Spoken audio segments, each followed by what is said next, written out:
Let's see this question which is asked in GATE 2011 paper. So by solving this question, we try to understand the difference between interrupt driven IO and direct memory access. Okay. So first of all, we see this question. Already you know the question, right? Please read it. After that, try to understand the solution. So there are 500 bytes of data which device is producing. We have to send it to memory.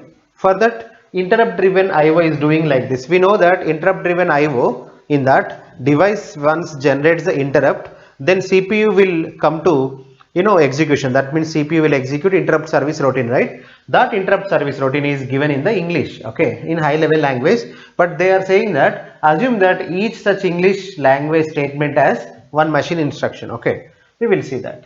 So what that interrupt service routine is doing is, first it is initializing the address register. Okay, assume that this is your main memory. So your CPU is initializing one dedicated address register. Okay, fine. We don't know how much time it will take. We will just assume that it takes some time.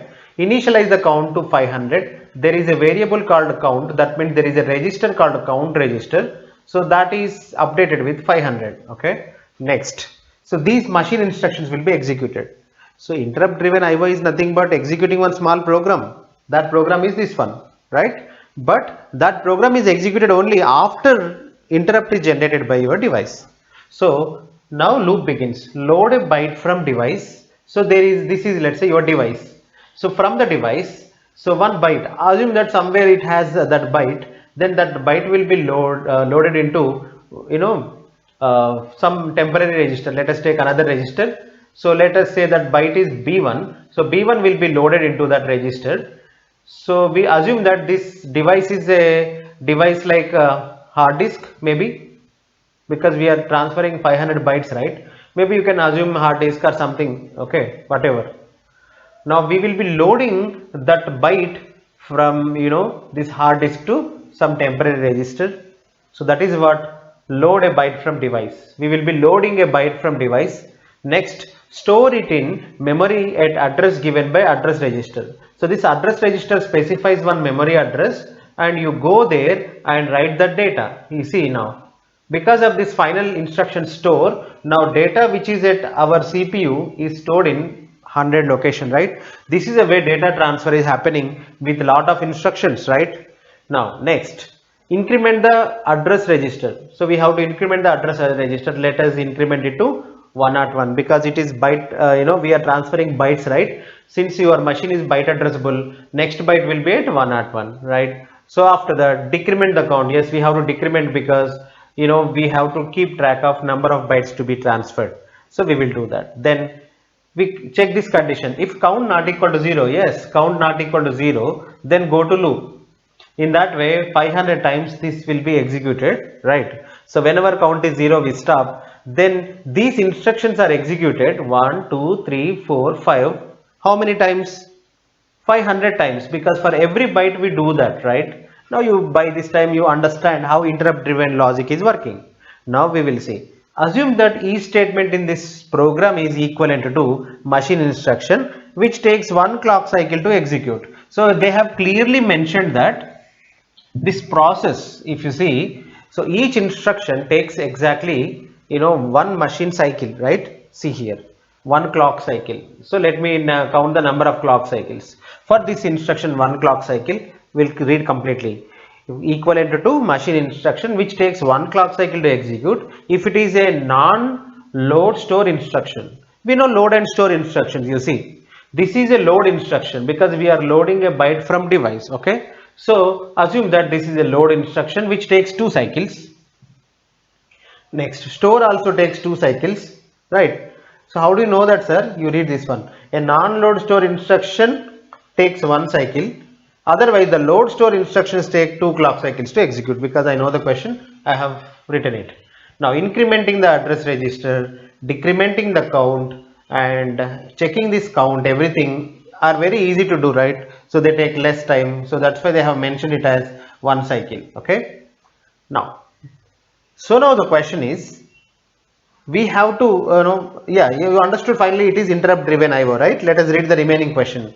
DMA approach. There is another approach called DMA. In that, what they did is we know that initially we have to prepare the DMA controller, right? 20 clock cycles for initializing the DMA controller. You know that. What is the story about DMA access? There will be a small controller, DMA controller. So this is your CPU. Whenever CPU gets interrupt, then CPU will give that work to DMA controller. So DMA controller now will have all this stuff, right? Address register, data count, everything. Okay. So data address register, data count, everything. Okay. Now, initially CPU will give everything to DMA controller, my dear DMA controller. So this is the address register. This is the data to be transferred, 500, everything. Now just continue. Now from now onwards I give you bus, you continue. That is the story. Okay. For that, this entire process is called initialization. That initialization takes how much time? 20 clock cycles. By these 20 clock cycles, your CPU is busy, like executing these instructions. Okay. So to do all this stuff, we have to write a software. Again, that is, I can say, DMA routine. Okay. So DMA routine takes 20 clock cycles to do all this stuff through program. But that program is not given in the problem. And other overheads, they did not mention other overheads. There will be some other overheads. Maybe once DMA transfer is over, we have to interrupt the CPU, right? Everything is 20 clock cycles. Now each DMA transfer cycle takes 2 clock cycles to transfer 1 byte data from device to memory. He has clearly mentioned once you prepare your DMA controller, then DMA controller takes what? 2 clock cycles to transfer the 1 byte data from device to memory. See, each DMA transfer cycle takes 2 clock cycles to transfer 1 byte of data from device to memory. To transfer the data from device to memory, so 2 clock cycles are required.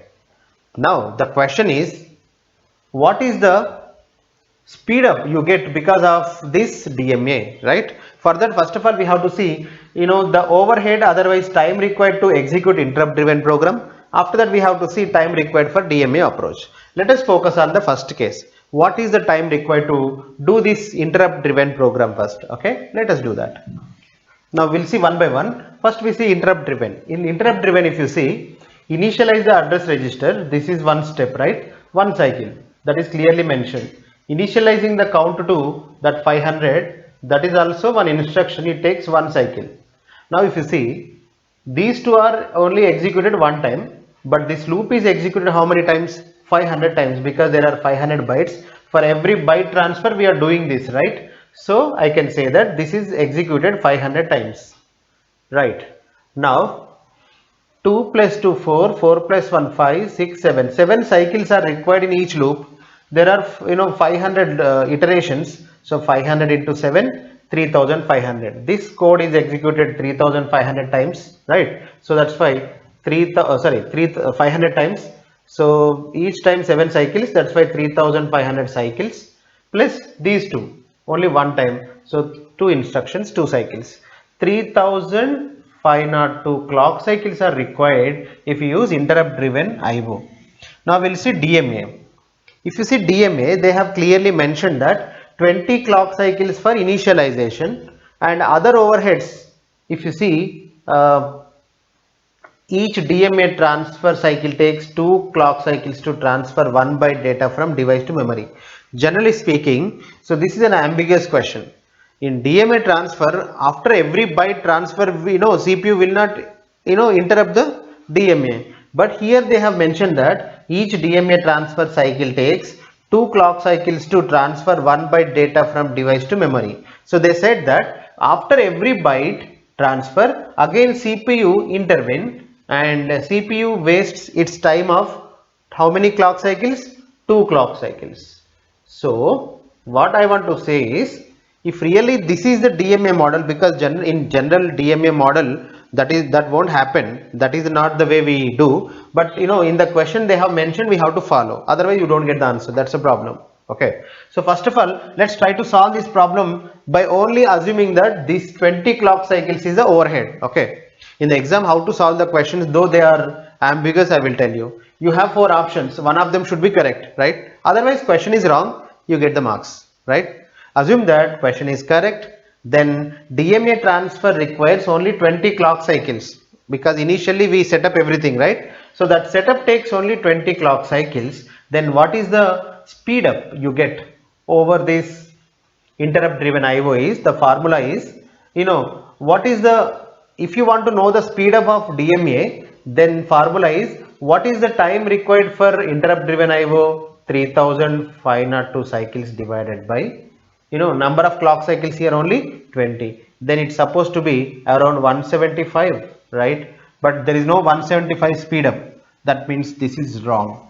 Then what should I do? We should think carefully. They have mentioned that one more thing, 2 clock cycles are required for 1 byte data transfer. So for every 1 byte data transfer there is a CPU overhead, let us say. Then 500 bytes if you want to transfer, every time 2 more clock cycles. So 500 into 2 cycles, 1000 cycles. Assume that these 1000 cycles also, for these 1000 cycles also CPU is busy, plus initially 20 clock cycles for initialization will be done only once, so it would be 1020 clock cycles approximately, isn't it?